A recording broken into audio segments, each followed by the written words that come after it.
Welcome friends. இன்னைக்கு வந்து நம்ம சேனலில் ஒரு தஞ்சாவூர் ரெசிபி தான் பார்க்க போகிறோம். எங்கள் பாட்டி காலத்து ரெசிபி தான். அதே மாதிரி இதுக்கு பேர் அசடுன்னு சொல்லுவாங்க. இது எப்படி செய்யலாம், என்னென்ன தேவையான பொருட்கள்னு பார்க்கலாம். நீங்களும் செஞ்சு பாருங்கள், எப்படி இருக்குன்னு உங்களோட ஃபீட்பேக் சொல்லுங்கள். ரொம்ப ஈஸியான ரெசிபி, ஒரு சட்டுன்னு ஒரு 10 நிமிஷத்தில் செஞ்சிடலாம். வாங்க எப்படி செய்யறதுன்னு பார்க்கலாம். இந்த வெண்டைக்காய் அசடு செய்கிறதுக்கு தேவையான பொருட்கள் என்னென்னு பார்க்கலாம். ஃபஸ்ட்டு புளி மெயின் இன்க்ரீடியன்ட். இதில் தான் நம்ம வந்து கொதிக்க வைக்க போகிறோம். ஒரு சின்ன நெல்லிக்காய் சைஸ் அளவு புளியை தண்ணியாக கரைச்சி இந்த மாதிரி வச்சுக்கோங்க. அடுத்து தேவைப்பட்டால் தண்ணி விட்டுக்கலாம். தேங்காய் வந்து கடைசியாக போட போகிறோம். வெண்டைக்காய் வந்து என்கிட்ட ஒரு 4-5 இருந்தது, அதனால் அதை எடுத்துகிட்ருக்கேன். கத்திரிக்காய் அன்றைக்கி செஞ்சுட்டு ஒரு 4-5 இருந்ததா, அதை எடுத்து வச்சுருக்கேன். இதை வச்சு நம்ம செய்ய போகிறோம். வெறும் வெண்டைக்காயிலையும் நீங்கள் செய்யலாம், கத்திரிக்காயிலையும் செய்யலாம், இல்லை மிச்சமான இந்த மாதிரி கத்திரிக்காய், வெண்டைக்காய், வாழைக்காய் இது போட்டு செய்யலாம். இதில் வந்து பச்சை மிளகா தான் காரத்துக்கு. ஸோ 3 பச்சை மிளகா எடுத்துருக்கேன். இதெல்லாம் கட் பண்ணிவிட்டு காமிக்கிறேன். உப்பு தேவையான அளவு, மஞ்சப்பொடி, பெருங்காயம் போட போகிறோம். தாளிக்கிறதுக்கு எண்ணெயில் உளுத்தம்பருப்பு, கடுகு, காஞ்ச மிளகாய், கருவேப்பிலை தாளித்து வச்சுருக்கேன் ஏற்கனவே. ஸோ இதை கட் பண்ணிவிட்டு வந்துட்டு காட்டுறேன். இங்கே வந்து தண்ணி கொதிக்கட்டும், பார்க்கலாம் எப்படி இது பண்ணுறது.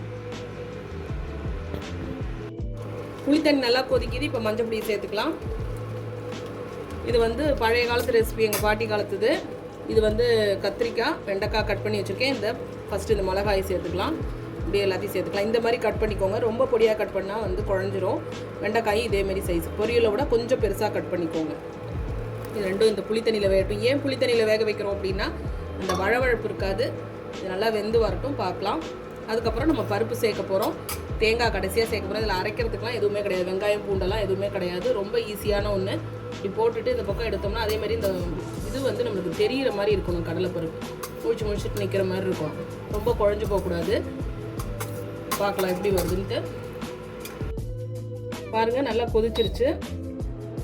இந்த டயத்தில் வந்து நல்லா இந்த கலர் மாறி இருக்கு பாருங்கள். இந்த ஸ்டேஜில் நம்ம வந்து பெருங்காயம் சேர்த்துக்கலாம். தேவையான அளவு உப்பு சேர்த்துக்கலாம். கட்டி பெருங்காயமாக இருந்தால் நீங்கள் முன்னாடியே கூட சேர்த்துக்கலாம். நல்லா கொதிச்சிட்டோம். இதோட சேர்த்து இந்த கடலைப்பருப்பையும் சேர்த்துக்கிறோம். கொஞ்சம் கொஞ்சம் தான் இருந்தது. இது ஒரு 2 பேர் சாப்பிட்ற அளவுக்கு வந்துருச்சு பாருங்கள். கடலைப்பருப்பை போட்டுக்கலாம். அடுத்து கடைசியாக தான் தேங்காய் சேர்க்க போகிறோம். இது சேர்ந்து ஒரு கொதி வரட்டும், பார்க்கலாம். அவ்வளோதாங்க ஃப்ரெண்ட்ஸ், ரெடி ஆகிடுச்சு. இந்த டயத்தில் நம்ம வந்து தேங்காய் சேர்த்துக்கலாம். உங்களுக்கு வந்து இன்னும் கெட்டியாக வேணும் அப்படின்னாக்க நீங்கள் வந்து அரிசி மாவு 1 ஸ்பூனோ 2 ஸ்பூனோ கலந்து நீங்கள் கொதிக்க விட்டுக்கலாம். அவ்வளோதான், இதோட வேலை முடிஞ்சுது. அடுத்து நம்ம வந்து தாளிப்பு சேர்த்துக்கலாம்.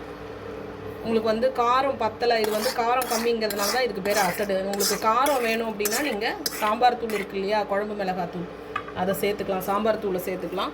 இவ்வளோ தான், இதோட வேலை ஓவர். நம்ம வந்து இதை சாத்தில் தொட்டுட்டு சாப்பிட்லாம். ரொம்பவே டேஸ்ட்டாக இருக்கும். நம்மளும் அடுத்த ஒரு ரெசிபியோடு சந்திக்கலாம். தேங்க்யூ ஃபார் வாட்சிங்.